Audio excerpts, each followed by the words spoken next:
Politics is nothing but a psychological game అన్నాడు ఒక ఆయన. నిజంగానే మానసికంగా ప్రత్యర్థి మీద పై చేయి సాధించడం రాజకీయాల్లో అత్యంత కీలకమైనటువంటి అంశం. ఈ విషయంలో జగన్మోహన్ రెడ్డి ఆరి తేరిపోయారా అనే అనుమానం కలుగుతుంది. ఎందుకంటే చాలామంది అంగీకరించే విషయం, ఆయన అధికారంలో ఉన్నప్పుడు కంటే విపక్షంలో ఉన్నప్పుడు చాలా పవర్ఫుల్గా కనిపిస్తారు. అధికారంలో ఉన్నప్పుడు జనానికి దూరం అవడం, కేడర్కి దూరం అవడం, ఇలాంటి చాలా విమర్శలు జగన్మోహన్ రెడ్డి మీద ఉన్నాయి. కానీ ప్రతిపక్షంలో ఉన్నప్పుడు జగన్మోహన్ రెడ్డి పన్నే వ్యూహాలు పగడ్బందీగా ఉంటాయి. పక్కాగా దాని ప్రభావం కూడా కనిపిస్తుంది. ఇప్పుడు ఏకంగా చెన్నైలో జరిగిన వివాహ వేడుక సాక్షిగా జగన్మోహన్ రెడ్డి పవర్ పాలిటిక్స్ నడిపారు. పక్కా స్కెచ్ ప్రకారంగా ఇదంతా జరిగింది అని చాలామంది భావించాల్సిన పరిస్థితి వస్తుంది.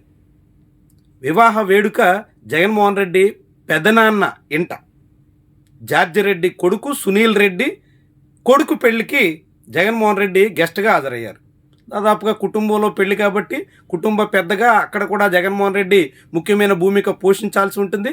అందుకు తగ్గట్టుగా ఒక రోజు ముందే చెన్నై వెళ్ళారు. ఆ సందర్భంగా కూడా భారీగా అభిమానులు వచ్చారు.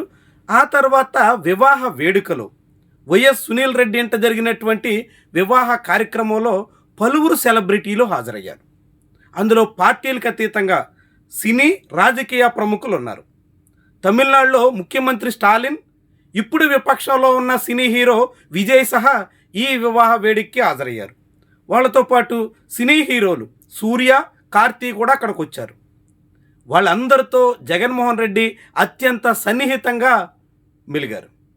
చాలా దగ్గర సంబంధాలు ఉన్నట్టుగా బయట ప్రపంచానికి చాటే ప్రయత్నం చేశారు.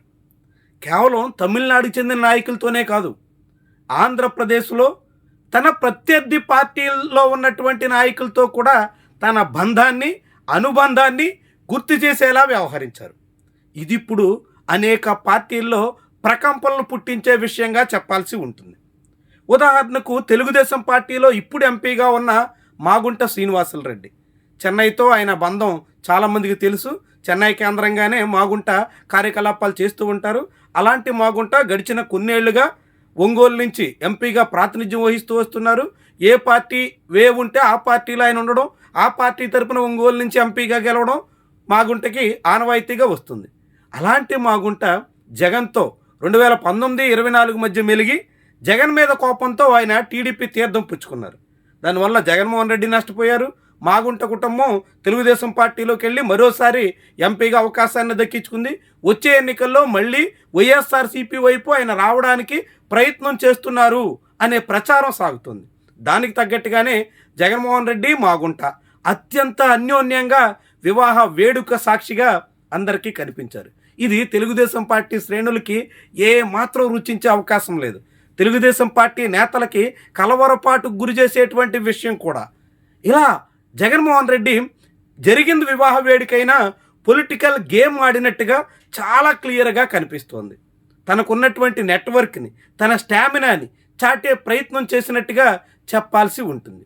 మాగుంట శ్రీనివాసులరెడ్డి లాంటి వాళ్ళే కాదు, కేవీపీ రామచంద్రరావుతో కూడా జగన్మోహన్ రెడ్డి అత్యంత అన్యోన్యంగా తన పూర్వపు బంధాన్ని గుర్తు చేసుకునేటువంటి రీతిలో వ్యవహరించినటువంటి వైనం కూడా అనేక మందికి ఆశ్చర్యాన్ని కలిగిస్తుంది.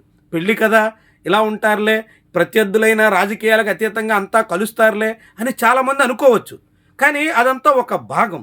కానీ దాన్ని ప్రదర్శించడానికి, దాన్ని పబ్లిక్లోకి తీసుకెళ్లే ప్రయత్నం చేయడానికి వైఎస్ఆర్సీపీ నాయకత్వం వేసినటువంటి వ్యూహం పక్కా స్కెచ్ ప్రకారంగా జరిగింది అనడానికి ఎటువంటి అనుమానాలకు ఆస్కారం ఇవ్వడం లేదు. ఇదంతా జగన్మోహన్ రెడ్డి సైకలాజికల్ గేమ్లో భాగంగా తన ప్రత్యర్థి పార్టీని ఇరకాటంలో నెట్టడానికి వేసిన వ్యూహం. అదే సమయంలో తన క్యాడర్ని, తన పార్టీ శ్రేణుల్ని మరింతగా మెప్పించే ప్రయత్నంగా చెప్పాల్సి ఉంటుంది. ఈ విషయంలో జగన్మోహన్ రెడ్డి తన ప్రణాళికను పూర్తిగా అమలు చేయగలిగారు అనేటువంటి అభిప్రాయం బలపడుతుంది. వైఎస్ సునీల్ రెడ్డి మీద తెలుగుదేశం పార్టీ నాయకత్వం చాలా విమర్శలు చేసింది. ఈనాడు లాంటి పత్రికల్లో చాలా పెద్ద స్థాయిలో కథనాలు రాశారు. అనేక స్కాముల్లో సునీల్ రెడ్డి పేరుని ముడిపెట్టి అనేక వ్యవహారాలు తెర మీదకు తీసుకొచ్చారు. కానీ చివరికి సునీల్ రెడ్డి జోలి వరకు వెళ్ళడానికి కూటమి ప్రభుత్వం సిద్ధం కాలేదు. అలాంటి సునీల్ రెడ్డి ఇంట జరిగినటువంటి ఆ వివాహ వేడుక ఇప్పుడు జగన్మోహన్ రెడ్డి పొలిటికల్ గేమ్కి ఎరేనాగా మారినట్టు చెప్పాల్సి ఉంటుంది. మొత్తంగా జగన్మోహన్ రెడ్డి తాను ఏం చేస్తున్నా, ఎలాంటి కార్యక్రమంలో ఉన్నా పూర్తి రాజకీయ ప్రయోజనాలకు తగ్గట్టుగా దాన్ని మలుచుకోవడంలో సక్సెస్ అవుతున్నట్టుగా ఈ పెళ్లి వేడుక మనకి చాటుతోంది. ఈ తీరున జగన్మోహన్ రెడ్డి రాజకీయ ప్రణాళికలు అమలు చేసేటువంటి విషయంలో మరోసారి సక్సెస్ఫుల్గా సాగారు అనేటువంటి అభిప్రాయం చాలా మందిలో వినిపిస్తోంది. ముఖ్యంగా కేవీపీ, మాగుంట ఇలాంటి రాజకీయాల్లో ఆరితేరినటువంటి వాళ్లతో జగన్మోహన్ రెడ్డి సాగించినటువంటి మంత్రాంగం, జగన్మోహన్ రెడ్డి తమ మధ్య చాలా అన్యోన్యత ఉంది అని చాటుకునేటువంటి ప్రయత్నం, ఇవన్నీ కూడా రాజకీయంగా ముఖ్యమైన పరిణామాలుగా చూడాల్సి ఉంటుంది. భవిష్యత్తులో రాజకీయాల మీద ప్రభావితం చేసేటువంటి అంశాలుగా కూడా చెప్పాల్సి ఉంటుంది. ఈ తీరున జగన్మోహన్ రెడ్డి తన పెదనాన్న ఇంట జరిగినటువంటి పెళ్లి వేడుకను పూర్తి పొలిటికల్ ప్రోగ్రామ్గా మార్చే ప్రయత్నంలో తను పొలిటికల్ గెయిన్ అవ్వడానికి తగ్గట్టుగా వినియోగించుకున్నారు అని మాత్రం చెప్పొచ్చు.